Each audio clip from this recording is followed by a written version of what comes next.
Tu peux y aller, Salma. D'accord, merci. Donc, bonjour à toutes et à tous.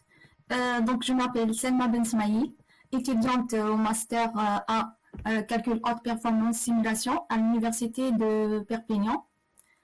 Aujourd'hui, j'ai le plaisir de vous présenter le travail que j'ai mené lors de mon stage au laboratoire de CIFRAM sous l'encadrement de Monsieur Sébastien Pinel, maître de conférence au laboratoire de CIFRAM à l'université de Perpignan, et en collaboration avec l'Observatoire Midi-Pyrénées à l'Université de Toulouse. Donc, ce stage s'inscrit dans le cadre de projets AMR anticipés qui cherchent à mieux comprendre les impacts de changement climatique dans la région pyrénéenne à travers la production de données climatiques à haute résolution spatiale. Donc, le changement climatique a un impact important sur les milieux naturels de montagne, notamment dans les Pyrénées, en particulier sur la période de floraison de certaines plantes. Alors, dans les Pyrénées, une espèce locale, Delphinium montanium, dans la photo à droite, a été observée comme ne fleurissent plus régulièrement depuis plusieurs années. Cela soulève des questions sur le rôle du climat. Cependant, les données climatiques disponibles sont souvent trop grossières avec une résolution à 8 km comme le safran, ce qui ne permet pas de bien représenter les conditions réelles là où présentent ces plantes.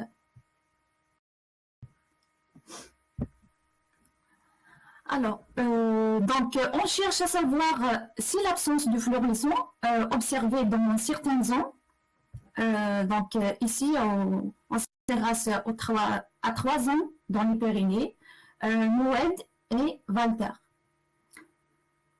Alors, donc, est-ce que ce problème de floraison peut être lié au changement climatique ou à d'autres facteurs? Donc, pour cela, on a sélectionné 3 zones représentées sur la carte à droite. Dans certaines, la plante Delphinium montanium fleurissent normalement, ici, mais l'autre ne fleurissent plus. Donc, voilà l'objectif de ce stage est de tester les méthodes de downscaling climatique pour produire des données plus précises et mieux comprendre si les conditions locales expliquent cette différence de floraison. Donc, et enfin, le tableau ici à gauche indique les coordonnées géographiques précises de chaque zone étudiée. Il y a latitude, longitude et latitude. Donc, ces points servent de référence pour extraire les données climatiques au bon endroit.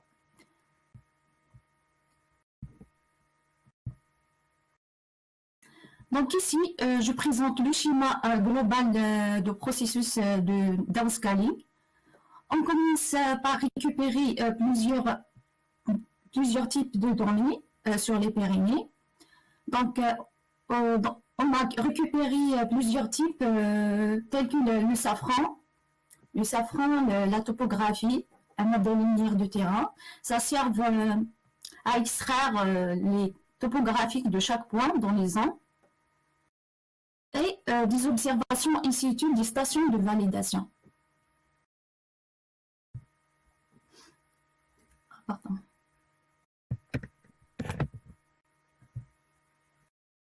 Donc, j'ai pas fini. Donc, alors, ces données sont filtrées spatialement avec l'emprise des Pyrénées, puis enrichies avec des variables comme la pente qu'on a extrait depuis notre modèle numérique de terrain. Voilà, donc on a séparé les stations en 2 ensembles. 80% de stations pour entraîner le modèle et 20% pour valider les résultats. Et à la fin, 2 types de downscaling sont identifiés. Le premier type c'est l'interpolation sur toute la grille. Et le deuxième type sur des points précis dans les angles. Donc, c'est le deuxième type qui nous intéresse dans ce stage.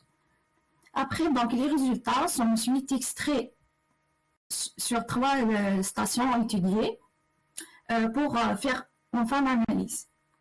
Tout cela donc, est réalisé avec Python et des bibliothèques comme Scikit-learn, Panda et Rasterio.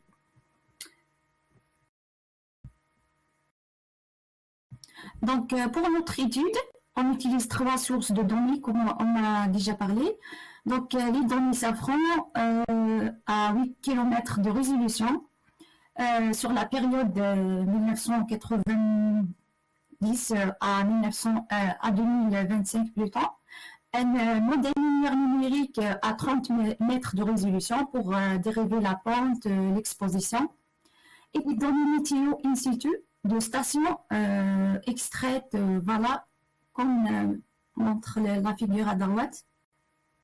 C'est les stations qu'on va utiliser pour le downscaling. Voilà, donc, et en bas à gauche, on voit la carte de l'MNT découpée sur les Pyrénées. Voilà. Donc pour cela, on a commencé par tester la première méthode qui est la LightGBL, donc Light Gradient Boosting Machine. Donc c'est une méthode que j'ai testée pour le downscaling. Donc c'est un algorithme de machine learning basé sur des arbres de décision bien adapté au grand volume de données. Il permet de prédire une variable climatique journalier en combinant des données climatiques comme la température, la pluie, les précipitations, des données, et des données topographiques comme l'attitude ou la pente. Et les données temporelles comme le jour de l'année et l'année. Toutes ces informations vont utiliser pour l'entraînement de notre modèle. Donc voilà, donc le principe de notre modèle, c'est d'extraire ces données climatiques dans les points désirés. Donc son principal avantage, c'est sa capacité d'entraînement et sa bonne interpolation.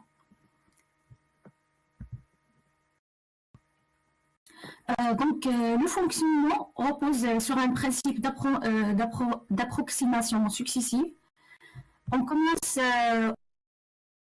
par une prédiction initiale.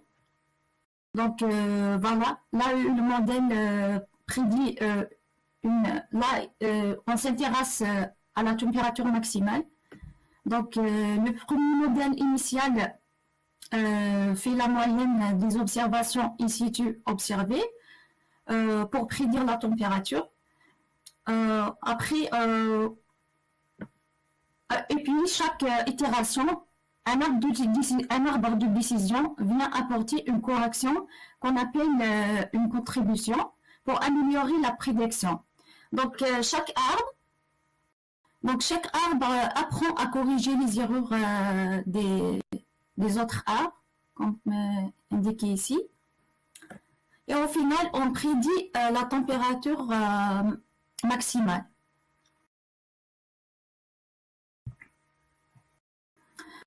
Donc voici un extrait des résultats pour mois de mai 2025 sur quelques stations de validation. Si on compare ici la température pour les vraies données de Terra et les données Safran et les données prédites par notre modèle, donc on voit que la température prédite est plus proche de la réalité que les données Safran. Voilà, donc ici on a calculé les métriques pour valider notre modèle. Donc 3 métriques sont calculées. Donc voilà, on remarque que notre modèle est beaucoup plus précis que Safran seul. Donc voilà, au final, donc ce modèle il permet d'approcher plus fidèlement les températures réelles mesurées sur le terrain, même dans les zones complexes comme les Pyrénées.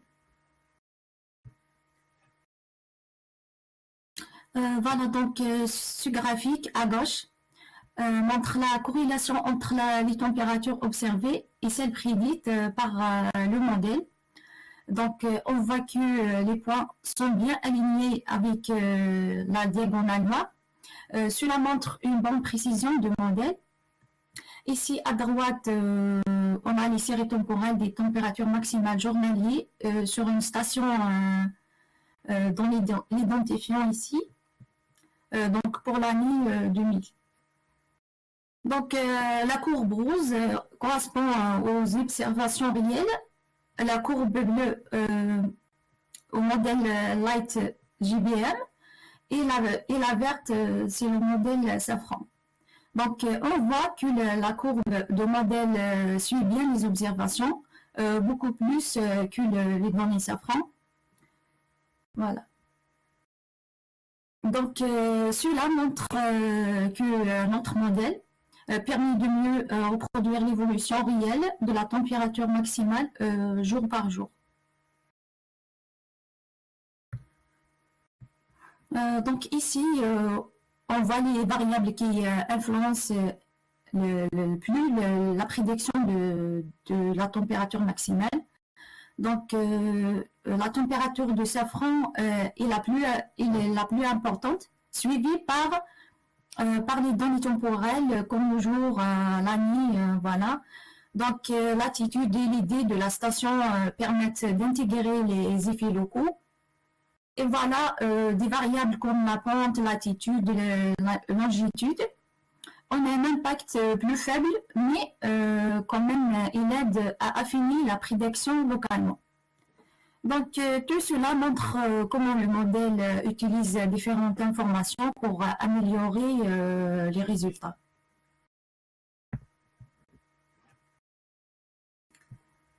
Voilà, donc ce travail a permis d'améliorer la précision des températures maximales en utilisant notre modèle LightGBM, en combinant données climatiques, topographiques et temporelles. Donc ces résultats ouvrent des perspectives pour appliquer ce type de modèle à d'autres variables et d'autres zones d'études. Voilà, donc on termine par quelques discussions et limitations. Donc sans tarder, voilà. Et merci pour votre attention.